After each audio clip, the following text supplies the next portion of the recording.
Hi there, Sanbonani Molweni. Welcome to Fix channel. If you're here, please subscribe before the end of the video. If returning, thank you for love and support. I appreciate you. Izingane zesembo kanye nothando nesembo siyaxoxa upart 1 la engiveza khona izinto abazisho ku season 1 ku season 2 mase beyayishintsha. Guys, angazi ukuthi ubani okhuluma iphutha amanga awani. Uvuyo, uSibindi, Ubaba uMseleku, noMayeni, noSibindi. Manikhumbula ku season 1 angisekho sure noma season 1 yini kodwa sikhuluma ngale episode uMayeni ehleli noSibindi noBaba uMseleku la etshelwa khona ukuthi sekuzoba khona ubaby number 2 okusingabakho. uMayeni uveza ukuthi angiyazi le ntombazane ekhulelwe. Guys, uMayeni unendlela yazi yokukhuluma, ahazi ngisho ukuthi indlela akhuluma ngayo ejwayelekile kodwa ushady maye ukhuluma yabo indlela asho ngayo nje ukuthi angiyazi le ntombazane ekhulelwe. Mawungayobheka le phathi ungazi ukuthi engathi awumzwisisi kahle. Asikho ke lapho. Uma sekuvela lo daba lokuthi khona ubaby number 2 uthi uMseleku inhlawulo noma siyalobola because manje sebekhuluma noma kaSibindi. Uma kaSibindi kunayo imibuzo ayibuza uSibindi angayiphendulanga. Waze wadidwa nokuthi uzokwenza njani ngengane. Wadideka uSibindi. Hayibo we guys, ilana ke mina engithi makukhulunywa ngokuthi nangu eseready ukuba uhusband, ukuba ipolygamist, ukuba nemizi ewu7 kanjani esahlulwa imibuzo elula kuye ngoba eqala ijeni ayazi ukuthi wenzani. uMseleku noSibindi abaphendulanga. La uSibindi uhleli nengane, indodakazi yakhe yokuqala ukumhluphekazi uyasho uMayeni ukuthi angithi ingane le ngihlala nayo. Lona komunye uzothini ngayo uthi angiyazi into engiyibuza uma uyangidida maye ngibuza ukuthi angikho ke lapho. Usethi ke uMayeni sizokwenza njengoba senze ekuqaleni. Umbuzo ke uthi benzeni ekuqaleni. Why ngibuza lo mbuzo? I-episode la uMseleku ethume khona uSibindi ukuthi akayokhuluma noVuyo, akahambe eGoli elale phansi encenga uVuyo ekhulume kahle naye ngenhlonipho. Uthe uVuyo lento ayisekho nangeposition. Le ndaba ilele kutheni wena usuqhamuka nentombi to kwi-TV show ekhaya ungenzanga lutho. Bebeyikhokhe kuphi inhlawulo guys? Noma yimi odidekile ukuthi sizokwenza njengoba senze ekuqaleni kusho ukuthi kukhona abakwenzile ekuqaleni kuphi? Ngoba phela ubaby singabakho yilo ukukhulunywa ngayo ukuthi ke sizokwenza njengoba besenzile. Ingane yokuqala intombazana. Uma wentombazana ukuvuyokazi uthi kuSibindi njengoba usufika nje ubhadlaza indaba engaka ku TV ekhaya awenze lutho. Ngicela ukuniphendulela ukuthi utheni uSibindi akashongo lutho, akaphendulanga.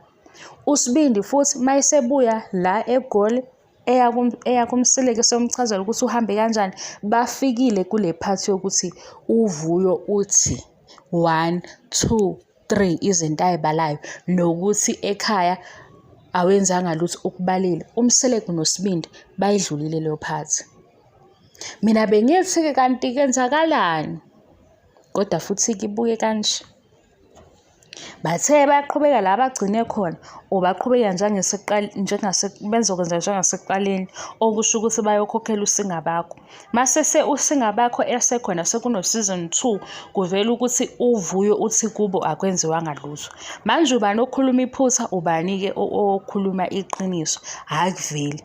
Because ukube uVuyo unephutha besizobona ngoSibindi ethi nje sakwenza u1 into ebisele ukuthi senze lokho. Why bengaphenduli kuzo season 3? Season 3 yilo sesizothola khona ukuthi kanti kwenziwa noma akwenziwanga. Uyabona ukuthi bashiyelani ke ama-gap la behamba benza ama-gap. Mase ngizokuvezela kube sengathi ke yimi ngiyabachukuluza. Ngoba phela manje ngiyabuza ukuthi hawu mabe sizokwenza sizoqhubeka ngoba uMayeni into amekuyona etshelwa ngomhlophekazi wathi awukwazi ukulobolela umuntu ona-20. Ngikhumbula kahle guys, bena-20 noma bena-21 kulapho washo kunjalo kuMseleki wathi awukwazi ngobani bancane bobabili. Kufanele bekwazi ukuyithathela iy'nqumo futhi bekwazi ukuthi bafika kusiphi isinqumo bona bobabili. Uzokhokha inhlawulo.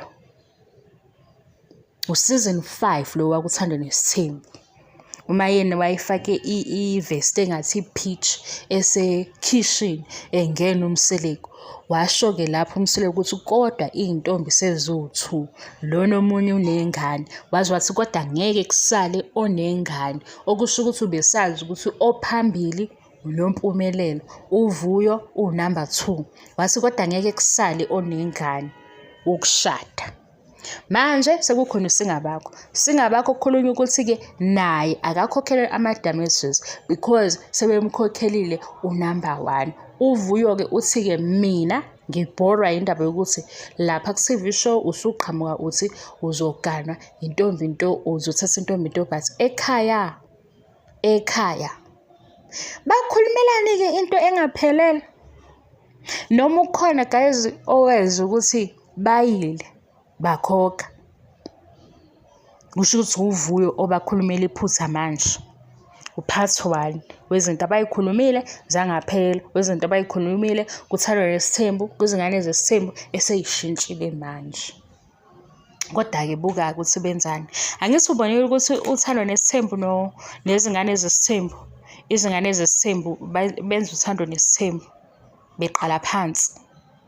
uMpilo ade ehleli lapha otshanini noma wakhe ebuza uMpilo ukuthi-ke ma kwenziwa njani manje. Uma kaMpilo echaza ukuthi ubaba uMseleki wenzani. Kanti ekuqaleni size siyobona ugogo kaMpilo ubani wayehambile khona owangena khona. Isihlobo sikaMseleki kanye noMakhumalo. uMpilo enangaki esehamba isikole. Bese ngisho nje ngidlula ngigijima ngoba lapha uThandwa Nesithembu, izingane zesithembu, i-remake yezingane zesithembu. Konke sekuvele nama-friendships, izingane zikhona. Kubuzwa omama bey'ngane ukuthi kanti nithini, kwenziwa njani. Kodwa ubaba futhi iqela lakhe ekhaya ukhuluma ethi unomthetho wakhe. Kwi-boyfriend kaSinew wathi ngisho esefile uma engasigcinanga isithembiso uyobona ukuthi iy'nhloboni kaPende. Ngithe angikho-ke serious kuleli sonto guys, ngiyonixoxela ukuthi why ngiyoqala next week ngibe serious. Leli nje ngiyimbudane kodwa sizoqhubeka sixoxe ngoba ngiyathanda ukuxoxa nani. Thank you so much for your love and support. Ngiyabonga angiqedi.